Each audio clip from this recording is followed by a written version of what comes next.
Siyaasi walba waayihii iyo waqtigii leh, ninba waxbuu ku soo caanbaxay, ninba waxbaa lagu gartaa.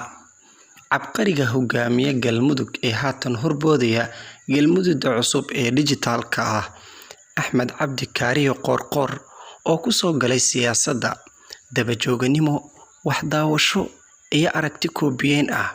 Haatan waxaa lagu yaqaanaa waayo-aragga dagashaxda siyaasadda, dhanka uu doonana u fasiro. Micnaheedu waxa ay tahay waa ninka siyaasadda aan ku baran akhris ee ku bartay practical. Haddii aad arki jirtay xirfadaha caadiga ah in loo barto practical, Axmed waayo-arag waa ninka kaliya ee siyaasad u bartay practical.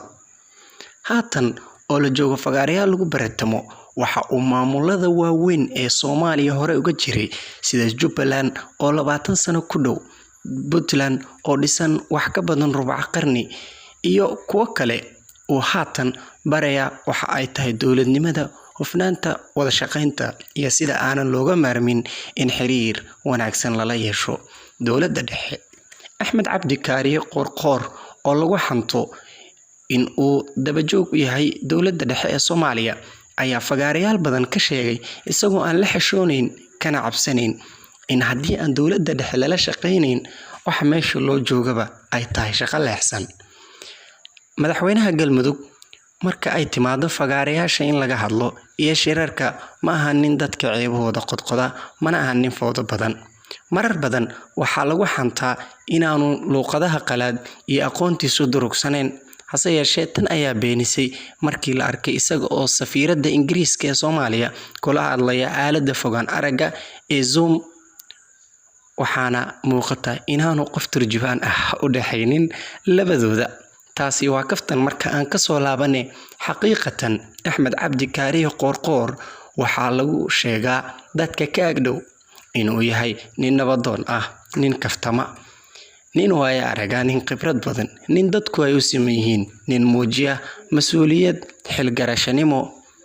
Sidoo kalena waxaa lagu sheegaa nin aad u ixtiraama culimada iyo dadka diinta ehelka u ah.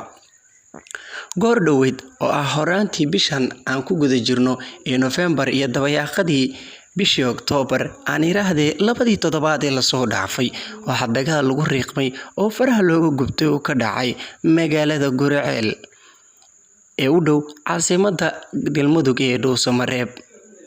Magaaladaasi Guriceel waxaa gacanta ku hayn jiray oo ay xarun u ahayd muhiim ah ururkii la magac baxay Ahlusunna wal Jameeca ee culimadii hubaysneed ee Galmudugta haatan uu hogaamiye Axmed Qoorqoor ay meesha ka saartay sanad iyo barkoor. Hase yeeshee 2 sano kadib, dagaalkii culimada ula galay dad badan oo dhaleecaynaya siyaasaddiisa ayaa ku sheegaya boqorka Ismaadiyey ee Galmudug in uu culimada si khaldan ula dhaqmay.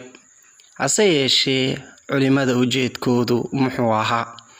Falanqeeyayaasha siyaasadda iyo dadka nuqulada politikaalka rogroga ayaa sheegay in culimadu ujeedkoodu aan ahayn inay la dagaalamayeen shabaab iyo fikir wahaabiya toona, balse ujeedkoodu daaranaa inay helaan kulahaas dowladnimo, ha noqoto mid federaal ah, hase noqoto mid dowlad goboleed.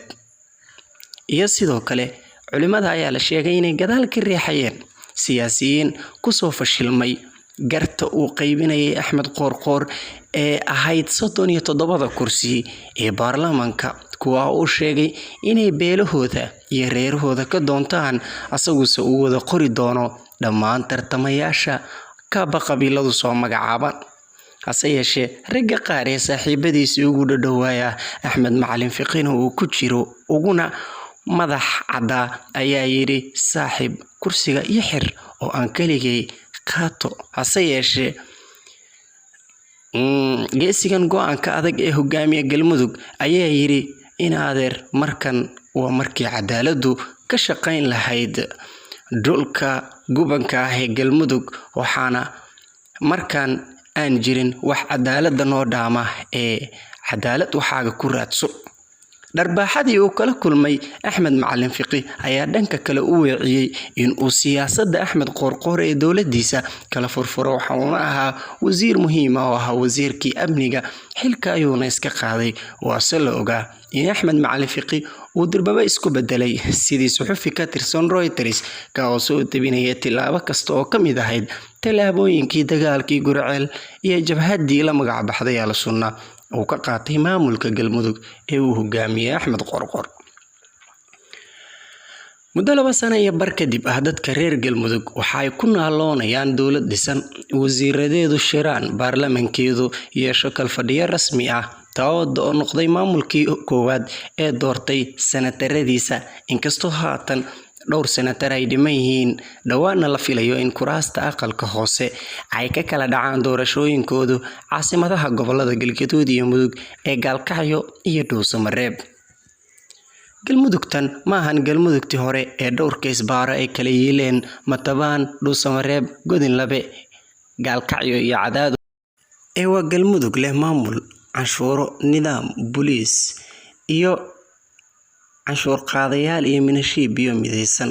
tusaale ahaan, gaadiidka ku safra wadada dhexe ee Jaynuhu dhisay ee xiriirisa gobolada dhexe ee Soomaaliya waxaa lagu canshuuraa 2 barastaan oo kala ah afaafka hore ee magaalada Gurceel ee dhanka Matabaan iyo afaafka hore ee magaalada Gaalkacyo ee dhanka Puntland.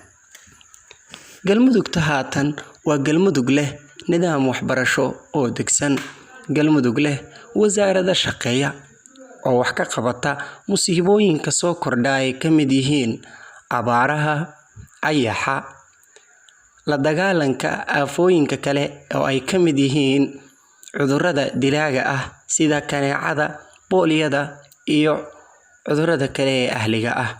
waxaa la xasuustaa in xilli dowlad goboleedyada kale ay ka jireen dhibaatooyin baahsan xilligii coronavirus-ka ay Galmudug ahayd dowlad goboleedka kaliya ah ee aan dowladda dhexe kaalmo rasmi ah ama gurmad toona uga baahanin. murqaweynta habargidir ee iyagu hogaamiya dowladda Galmudug sheegtana inay leeyihiin mulkiilayaasha ayaa ku howlan lehna himilo ah inay dhistaan deked Hobyo. hase yeeshee maxaa jira? halkan markii la soo gaaro waa barta ay ka dabaqsan tahay, waana halka uu ka dhaqaajin lahayd Axmed Qorqor dowladiisa. haddii goolkan uu dhalin lahaa Axmed Qorqor, hubanti wuxuu ahaan lahaa haliyey Galmudug ay sheegato oo haatan inta uu soo qabtayba oo aan dhicin dhowr iyo 10 sano ee Galmudug jirtay kasii dhigi lahayd mid taariikhda Galmudug ugu xaradha sida Soomaaliya taariikhdeeda uu ku xardhan yahay Sayid Maxamed Cabdulla Xasan. dhibka ugu weyn ee haysta madaxweynaha Galmudug ayaa ah in intii uu islahaa mucaaradka farmaajo ka kala yaree ee siyaasiyiinta mugga weyn ee habargidir ee mucaaradka u badan ku dar dowladdaada ayuu ilduufay oo uu mucaaradkii ka buuxshay maamulkiisa. tusaale ahaan, wasaaradda dekedaha iyo kalluumaysiga Galmudug waxaa u haya wiilin adeerkiisa oo lagu magacaabo Saabir Shuuriye. Saabir Shuuriye waa kuma? Saabir waxaa la sheegaa in uu yahay gacanta bidix ee Xasan Sheekh Maxamuud oo uu yahay tiimka Imaaraadka. marka ay joogto ka hadlidda xiriirka Imaaraadka, Xasan Sheekh Maxamuud, Saabir Shuuriye iyo dowladdii hore ee Damul Jadiid waa baxar weyn oo ka dhigaysa inaanay Qatar, Turkiga iyo mashruuca nabad iyo nolol ee Axmed Qorqor soo dhisay midoodna aanay wax ka tari karin in dekadi ka dhalato Hobyo oo Imaaraadkuna aanu maamulayn, DP Worldna ay balaayiin dollar gelisay midda Boosaaso. yeelkadeeda Puntland ayaa maalgelisay dekada Garaacad oo wax ka yar 30 kiiloomitir keli ah u jirta magaalada Hobyo. ay himilada Galmudug ahayd wax ka badan 150 sano in ay dhistaan dekedan Hobyo.